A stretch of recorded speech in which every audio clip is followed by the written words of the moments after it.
భారతదేశపు మొదటి ప్రధానమంత్రి జవహర్లాల్ నెహ్రూ ఆధునిక భారత నిర్మాణానికి పునాది వేశారు. ఆయన ప్రజాస్వామ్య వ్యవస్థను బలపరిచి రాజ్యాంగం అమలు చేశారు.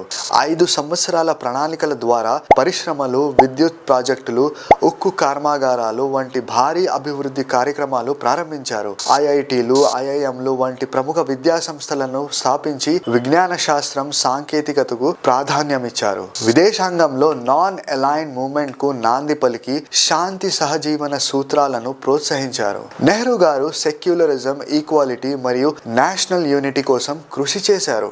జవహర్ లాల్ నెహ్రూ గారి జన్మదినం నవంబర్ 14న ప్రతి సంవత్సరం బాలల దినోత్సవంగా జరుపుకుంటారు. నెహ్రూ గారికి పిల్లలంటే చాలా ఇష్టం. ఆయన పిల్లలని దేశ భవిష్యత్తు అని భావించేవారు. పిల్లలతో ఎప్పుడూ ప్రేమగా మాట్లాడి ఆడేవారు కాబట్టి వారు ఆయనను చాచా నెహ్రూ అని పిలిచేవారు. నెహ్రూ గారు పిల్లల విద్య, అభివృద్ధి, ఆరోగ్యం కోసం చాలా కృషి చేశారు. ఆయన మరణం తర్వాత ఆయనకు పిల్లలపై ఉన్న ప్రేమను గుర్తు చేసుకోవడానికి ఆయన జన్మదినాన్ని చిల్డ్రన్స్ డేగా నిర్ణయించారు. ఈ రోజు పిల్లలకు ఆనందం, స్నేహం, విద్య యొక్క ప్రాముఖ్యతను గుర్తు చేస్తుంది.